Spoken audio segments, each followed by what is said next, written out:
নমস্কার বন্ধুরা, ইউটিউব চ্যানেলে আপনাদেরকে স্বাগত। শীতের ফুল চন্দ্রমল্লিকা।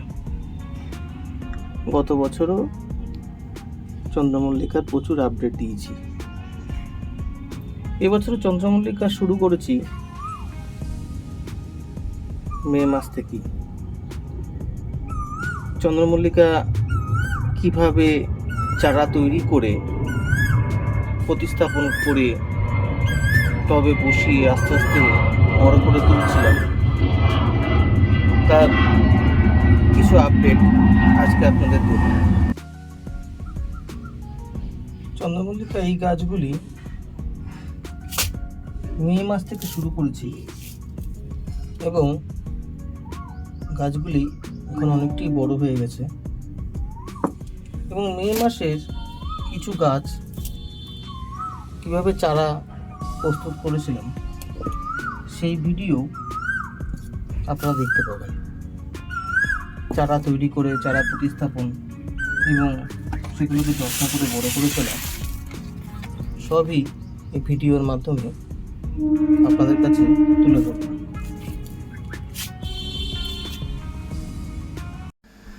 এপ্রিলের শেষের দিকে একটি মাদার গাছ, অর্থাৎ যে গাছগুলি গত বছর ফুল দিয়েছিল সেই গাছের ডাল কেটে এবছর চারা তৈরির জন্য নেওয়া হবে। একটি ধারালো ছুরি বা প্লেট যেটি থাকে আপনাদের কাছে, সেই দিয়ে মাদার গাছের ডালগুলিকে গাছের পর্বমধ্য বরাবর কাটতে হবে, যাতে ওই অংশ থেকে গাছের শিকড় বেরিয়ে আসতে পারে। মাদার গাছ থেকে গাছের যে ডালগুলো খুবই ভালো অবস্থায় আছে সেই ডালগুলিকে কেটে এবং যে গাছের সামান্য শিকড় বেরিয়ে এসছে সেই ডালগুলি আরও ভালো হয়। খুব যত্ন সহকারে ডালগুলিকে তুলে নিয়ে আসতে হবে। এখানে আমি নিলাম কাটিং এড পাউডার। বাজারে পাওয়া যাবে এই কাটিং এড পাউডার এবং তার সঙ্গে জল মিশিয়ে এই পাউডারটিকে নরম লেইয়ের মতন প্রস্তুত করা হবে এবং চন্দ্রমল্লিকার কাটা অংশটি ওই লেইয়ে ডুবিয়ে কিছুক্ষণ রেখে দেওয়া হবে।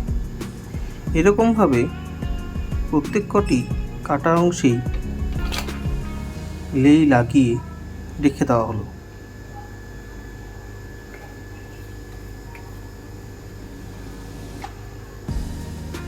লেই অংশটি শুকিয়ে এলে তারপর সেটিকে বালিতে প্রতিস্থাপন করব।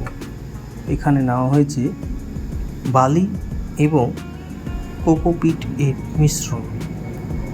মিশ্রণটিকে খুব ভালোভাবে জল দিয়ে ভিজিয়ে নিতে হবে।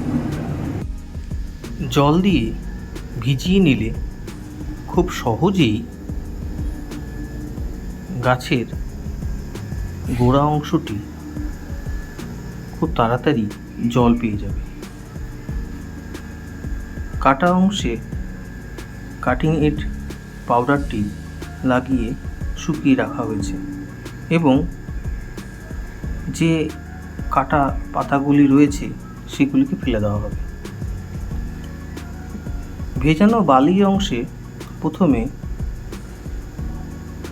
কোনো লোহা বা সেই রকম জাতীয় জিনিস দিয়ে গর্ত করে নেওয়া হলো এবং এই গর্তগুলির মধ্যেই কিন্তু প্রতিস্থাপন করা হবে গাছের ডালগুলিকে।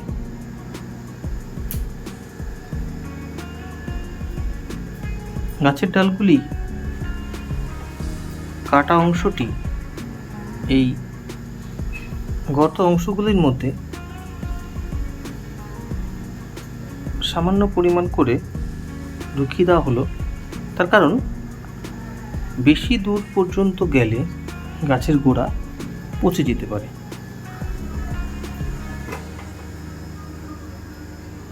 এক মাস পরে গাছগুলিকে আরও সতেজ অবস্থায় দেখা যাবে, সেই জন্য গাছগুলিকে ছায়াযুক্ত অংশে রাখা। দেখুন এক মাসে গাছগুলোর কতটা গ্রোথ হয়েছে।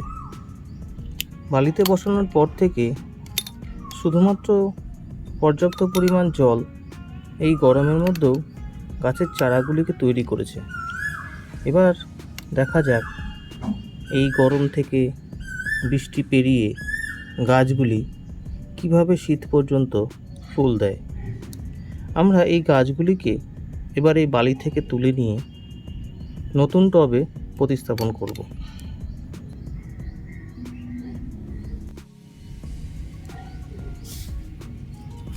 গাছগুলিকে যখনই বালি থেকে তোলা হবে খুব আস্তে আস্তে করে, যাতে গোড়ার ওপরে খুব বেশি চাপ না পড়ে। দেখুন গাছগুলির শিকড় কতটা পরিমাণে গ্রোথ হয়েছে।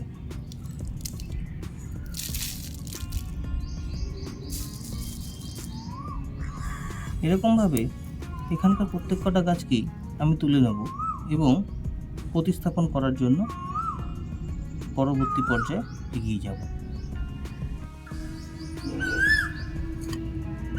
দেখুন কিভাবে প্রত্যেক কটা গাছকেই বালি থেকে তুলে খুব আস্তে আস্তে করে শিকড় ছাড়িয়ে নেওয়া হচ্ছে।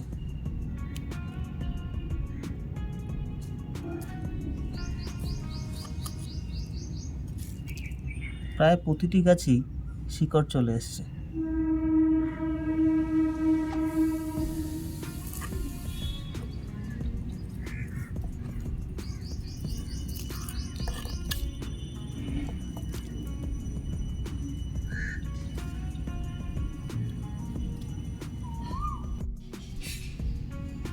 দেখুন আগে থেকে তৈরি করা দুটি টব এবং এই মাটিগুলি দিয়ে আমি গাছগুলিকে বসাবো।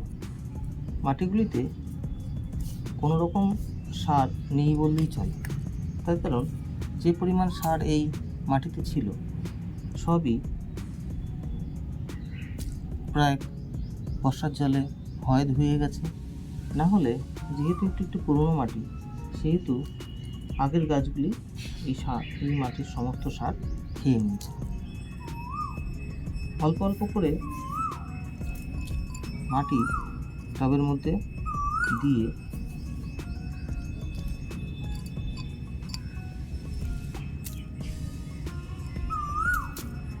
তারপরে গাছগুলিকে বসাবো।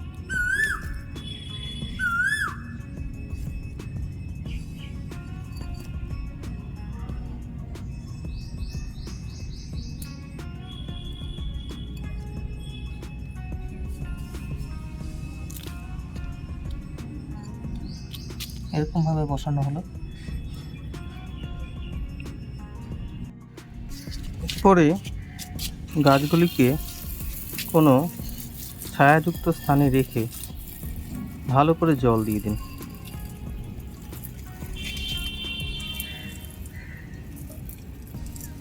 ভালো করে জল ছিটিয়ে গাছগুলিকে উপযুক্ত শেডের তলায় রাখলে আরও ভালো সুফল পাওয়া যাবে।